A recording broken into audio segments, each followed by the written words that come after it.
Assalamu alaikum and welcome to Remember Palestine with me, Lauren Booth. US President Barack Obama has made a declaration about the Palestinian bid for UN recognition this week.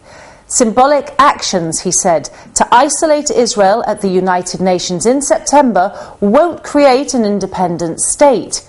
His words have been greeted with anger in Palestine and derision across the Muslim world and beyond.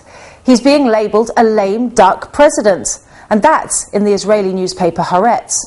So does this indicate the isolation of Israel and the US on the world stage? In this edition of RP, we'll be looking at the changing dynamic of international policies relating to Palestinian statehood and justice. First, let's go to Gaza for reaction to events at the UN. As acting Palestinian Chief Mahmoud Abbas gets ready for the 66th UN General Assembly, Israel has warned of severe consequences for Palestine if they achieve their goal. Mahmoud Abbas is seeking recognition of an independent state on territories that Israel captured in 1967, including the West Bank, East Jerusalem al-Quds, and Gaza. Many here, including Hamas movement, say Abbas's decision to seek statehood at the United Nations was taken unilaterally away from the national Palestinian consensus. Analysts believe that Israel will increase its attacks against Palestinians in light of the statehood bid. Well, I think this step is a huge blow for the struggle of more than 60 years, rather, of struggle of the Palestinian people, in the sense that it reduces the entire Palestinian people to those who live in the Gaza Strip and the West Bank, and at the same time it ignores the rights of more than 7 million Palestinian refugees and the cultural and national rights of more than 1.2 million Palestinians living as third-class citizens in the State of Israel. But at the same time, this step will give the wrong impression that you have two equal parties, the State of Palestine and the State of Israel, and that will give Israel the excuse to carry out more massacres against the Palestinians of the Gaza Strip and the West Bank. Those who lost their loved ones during the war in Gaza were not happy about the declaration of state. Former NASA scientist Dr. Suleiman Baraka, who lost his son during an Israeli air raid on Gaza, had this to say. Suppose that we get the membership, then we set up the borders for Israel, which is really a catastrophe, which is really very insulting. Following a small demonstration in front of the UN office in Gaza, participants condemned US President Barack Obama's speech. Obama's speech is totally biased and shows the American administration's real position on the Palestinian issue. We as human rights organizations condemn Obama's speech and consider it as a re-election campaign to win the Zionist lobby's support. For decades, the United States government has stood against Palestinian dreams and aspirations. Palestinian Authority officials have said they are pursuing recognition at the UN for statehood due to a failure to restart negotiations with Israel. Some people here support the statehood bid, but most Gazans are against it. Ashraf Shannon reporting for Remember Palestine, Gaza. Well, joining me in the studio now to discuss Obama's comments and the US's relationship to Israel and Palestine is the Palestinian ambassador to the United Kingdom, Manuel Hassassian. Welcome to Remember Palestine. Hello, Lauren. Good to be with you. Today is not a day to talk about Palestinian schisms because clearly there is a much larger schism at play in the world today, which appears to be the US and the rest of the world on this UN vote happening. Tell me, how big what a problem has Obama created for himself with his speech backing Israel's veto of a Palestinian recognition? First of all, let me start the background for the Palestinian leadership to go to the UN. We did not want to seek recognition because we have declared our statehood back in 1988. And more than 100 countries have recognized us. Now we are bidding for full membership in the United Nations. And this is what we want. After 20 years in faltering of the peace process, with the stalemate, with the unequivocal support of what is supposed to be an honest broker of peace to the State of Israel, and with the continuous expansionism by the Israelis in building more settlements. They just aborted the two-state solution. And the United States is considering our bid to statehood as unilateral, while they have vetoed 70 resolutions in the Security Council in favor of the Palestinians. They have always approved unilateral approaches by the Israelis. This is the hypocrisy of the United States. And that's why we have lost trust in the United States as being an honest broker for peace. And yesterday's speech epitomized in a paramount way the position of the United States in supporting Israel, in being anti-peace, and in more or less being on the other side of the international community, where they are isolating themselves along with the state of Israel. So you have 150 or so nations now supporting a bid for a greater recognition of Palestine in the UN, and you have America giving a very strong veto. What threats has the US president been making against the PA specifically to do with this if the recognition goes through? Well, actually, the US and Israel had the same tagline. It's only through negotiations you can get a state. But for the last 20 years we embarked on a futile negotiations. What did we get in return? Except more land confiscation. Now, when we go to our statehood, we're saying that we want to bring back the Palestinian issue to the international agenda. We want the international community to shoulder our responsibility. We want another body to sponsor the peace process, i.e. the United Nations. So this is actually really about taking the US out of negotiations? Yes, this is our position now. We cannot accept a staunch supporter of Israel to claim that they are honest brokers for peace. And they have proved on the ground that they were not honest brokers for peace. And yesterday's President Obama's speech, was totally in favor of Israel, to the point I thought Netanyahu was giving the speech and not President Obama. Mr. Hassassian, I'm going to come back to you in a moment, if I may. Because meanwhile in Britain, the government has been urged by politicians and protesters to support the Palestinian bid for recognition.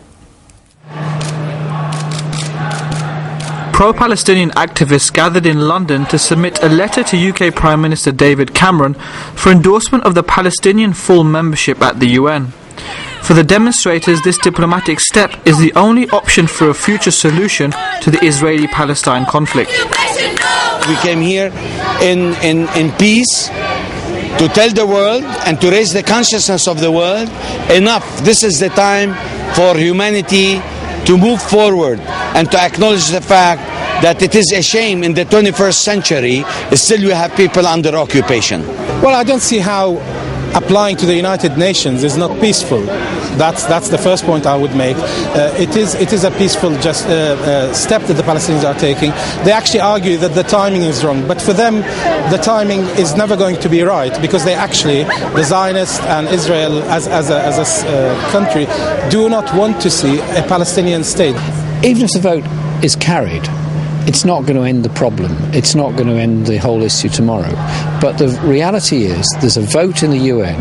Are you with the Palestinians, or do you allow a continued Israeli veto? Do you allow the settlements to go on, the wall building to go on, and all the other things? It's an important staging post in the onward march of the Palestinians for their rights and their justice. Palestine will be free! Still with me in the studio is the Palestinian ambassador to the United Kingdom, Manuel Hassassian. Mr. Hassassian, before we went to that film there, you were saying that the Camp David days are over, and that as far as the PA is concerned, America is now out of the peace process. Is that right? Well, actually, America can impose itself through power politics as being still, the broker for the peace process. But we Palestinians, time and again, now have seen that the Americans have one-sided perspective of the whole conflict. That's why we went to the United Nations. And here, well, I beg to differ with our brothers Hamas. We want them to be on our side, because our struggle now is a struggle for existence. It's not only a struggle for a piece of territory now. And that's why we have to mend our forces together and fight to end occupation. This is our main theme now. Will you be calling on the international community for protection? Because as we know, these are very dynamic times. You have 500,000 heavily armed settlers living in the West Bank being trained by the IDF to attack Palestinians. Yeah. What are you calling on the international community to do now? Now, if let's assume that the Americans are going to use the veto, and they are going to use the veto in the Security Council, then we have to take our bid to the General Assembly, and we guarantee there that we will have our recognition. This automatically will put an end to the allegations of the Israelis that the West Bank is a contested territory. No. It's not a contested territory, but the international community, once we have our statehood, this is an occupied land. That's number one. Number two, once we become a state, we have the right to become members of specialized agencies like the ICC, the ICJ, UNESCO, and many other organizations in which we as a state will continue to pursue the war criminals who attacked us in Gaza, the generals who inflicted, harms on the Palestinian people. By the same token, as a state also, we could have the right for international protections against the settlers. Could you call the UN yes, troops once into we the are West a Bank? state, we can call the UN to come and protect us from these illegal settlers that are occupying our land. Manuel Hassassian, thank you very, very much for coming Thank you, to ma'am. Remember Palestine. Well, I'm joined down the line from New York now by Press TV correspondent Susan Madaris. She will summarise what's been taking place at the UN headquarters and that Obama speech. Susan, thanks very much for joining us today. Great to be with you.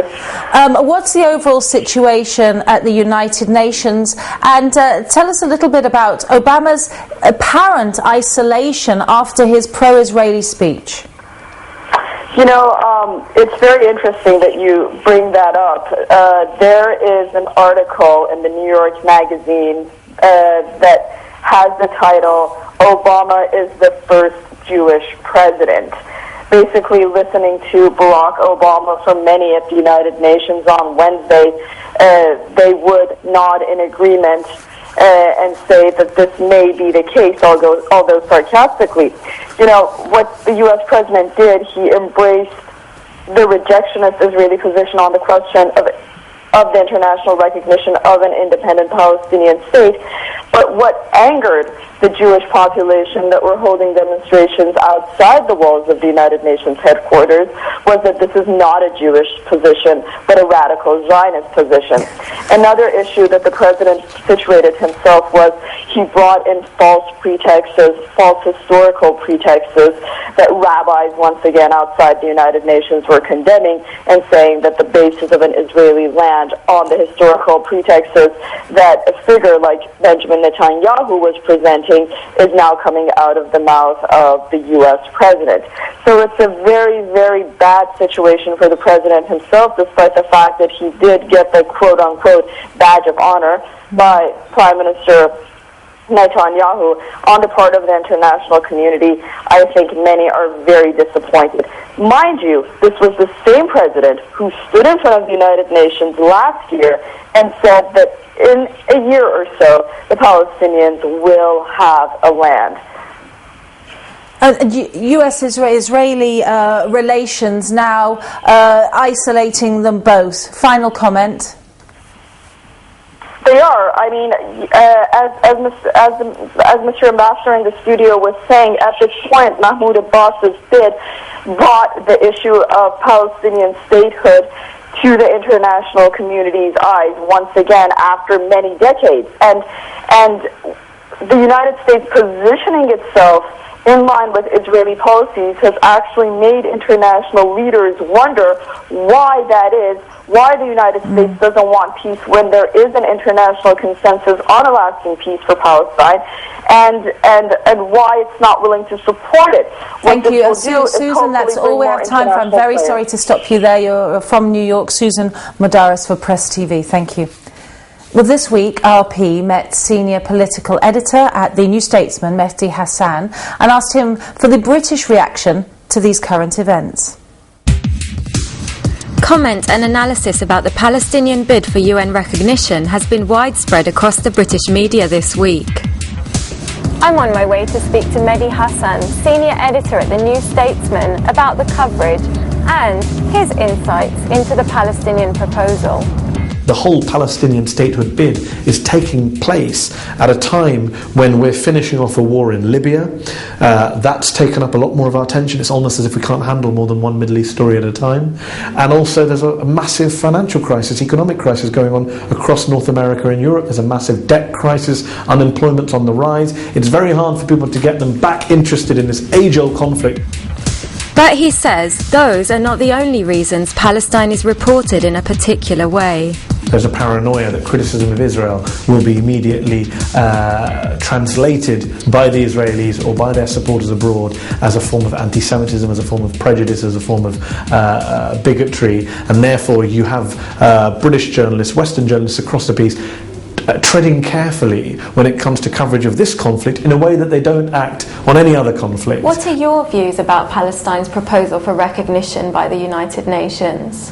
I think that this statehood bid is a mistake, and I think Palestinian statehood will cripple whatever chances the Palestinians have for justice and for peaceful negotiations. My own reasons for being opposed to this, being wary about this, being critical of this UN statehood bid are to do with the Palestinian diaspora in particular. What President Abbas of the Palestinian Authority is doing, he's acting on behalf of, at most, the occupied territories, West Bank and Gaza. The British government has admitted it faces a difficult judgment over whether to back the bid. What implications do you think its final decision could have? Votes in the UN will make no difference. They need to put pressure on Israel. They need to put pressure on the EU to take action against Israel as the Israel's biggest trading partner. Britain needs to be acting in that forum. They need to be calling for the lifting of the siege, the boycott on Gaza. They need to be stopped selling weapons to the Israelis. The British government has provided the Israelis with all sorts of weapons and tank and machine parts which have been used in the occupation, which have been used in the oppression of Palestinians. That's what has to stop on the British government's part. Ultimately, whether they vote for or against won't change Israel's behaviour in the region.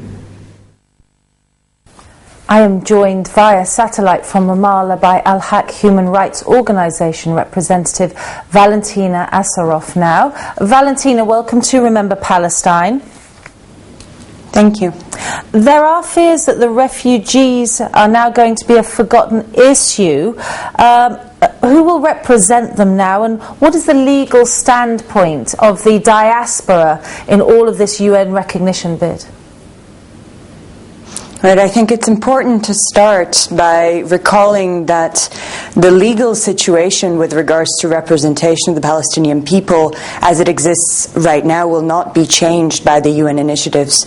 At the moment, there are two main bodies representing the Palestinian people. The PLO is a non-state actor, a transnational organization, recognizes the liberation movement at the UN, represents all Palestinians everywhere for the purpose of their exercise of the right to self-determination, including the right of return to the currently internationally recognized territory of Israel.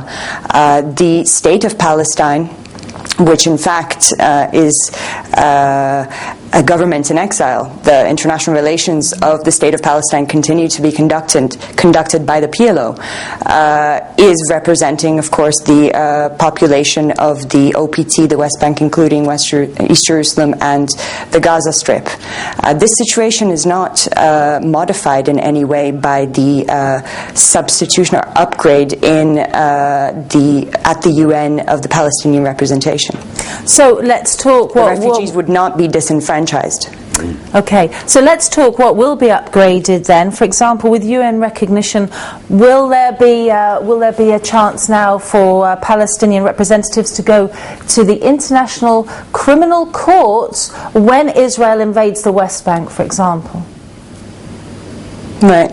The access, or in fact the basis for going to the International Criminal Court already exists. There are ongoing violations of international law that constitute international crimes that the ICC has jurisdiction over. That's indisputable. There's sufficient material in the hands of the prosecutor at the moment that he's received over the last years, especially since Operation Cast Lead happened, and that indeed has been indicated by him to civil society and international organizations as enough to look into certain cases. The reason why the court has not accepted the Palestinian declaration from January 2009 is largely political. In fact, the question was indeed whether Palestine is a state for the purpose of the Rome Statute, and the court has not made a decision on that question yet. This is why this is a very important moment to push forward that declaration, and also to open up the opportunity for the state of Palestine to become a member of the court to ratify the Rome Statute. You know, the Oslo Accord is now widely seen as a delaying tactic by Israel in order to grab more land in the West Bank. That's what commentators consider it. They also breached fishing rights for Gazans, and they breached the accords as well. Is this UN bid, from a legal standpoint, also possibly a delaying bid that will delay the rights of Palestinians to justice and peace in their own land? Right, well, first of all, the Oslo Accords as an instrument, as a framework, is not law as such. It is an administrative agreement between an occupying power and an occupied population for the administration of the occupied territory. It does not trump or have priority over any of the international law applicable in the occupied Palestinian territory, and in fact it has been breached so many times that the current framework that was envisaged in 1995 no longer applies. Valentina, even in practice. I'm very sorry, that's all we have time for, but thanks very much for joining us from Ramallah. A packed show today. Time now for our weekly roundup of global resistance to Zionism.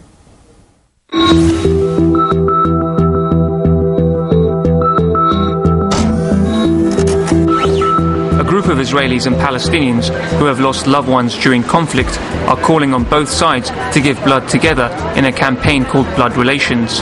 I think it is much less painful giving your blood to somebody who needs it than to spill it for nothing. The organisers from the Parents Circle Families Forum started the project in the aim to inspire dialogue through the common bond of blood.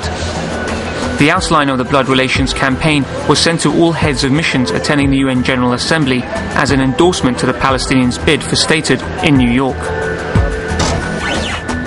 In a joint effort, more than 1 million people from all over the world signed an electronic petition to request the support for the Palestinians' bid for statehood from European leaders and the United Nations. The appeal was made through the Avaz organisation website, where the number of supporters increased by the second. Although the original goal was 1 million signatures, the signatures soon exceeded expectations. Following the rallies in Washington and New York, pro-Palestine activists in London protested in front of the US Embassy to stop the US aid to Israeli occupation. The demonstrators believe that the $30 billion in US tax dollars that Israel receives is an obstacle to Palestinian self-determination. And that's all we have time for in this week's Remember Palestine. So it remains to me to say thank you very much for watching, and see you next time.